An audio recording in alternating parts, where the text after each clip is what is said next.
Christmas morning, I felt a foot hit my head. I thought it was Kathy getting out of bed, but no, it was him climbing in, so I grabbed his leg and said, "Have some decency." But there's not much decency you can have when you're a 59-year-old man who craves 7-year-old pussy. I mean, what did I know? I was 9.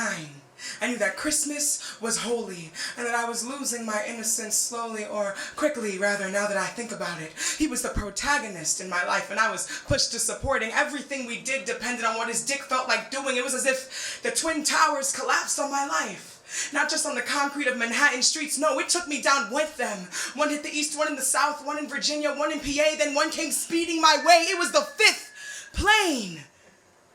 Oh. You don't remember the 5th plane. It's because you were sleeping. And while you were sleeping, he was creeping into our eyes, our hearts, our sheets, our panties. It didn't take us long for us to lose our identities. I, the pimp, she, the whore, he, the customer, always ready for more, and I get it.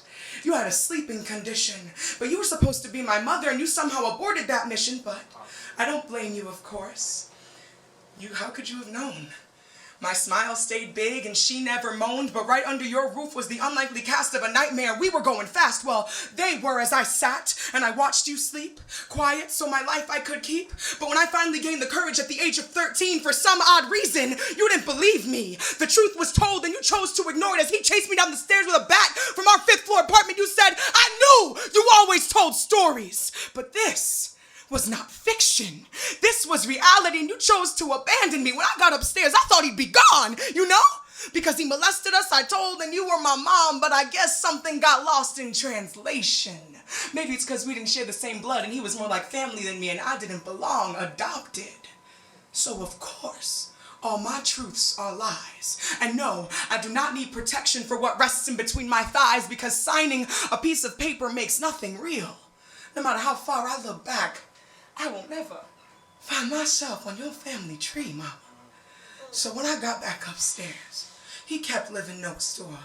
Always wanting more, but cautious of this mouth, he went elsewhere. Dug his 2 fingers into someone else's underwear. Caught. Yeah, he did his time.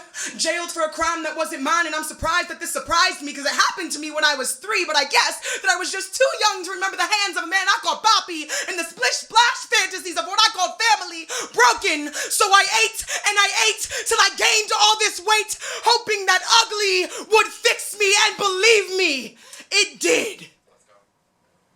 Slowly but surely I found my smile. And I trip up sometimes, but never too bad. The only thing is that this weight, it sits here. A constant reminder of the life I once had.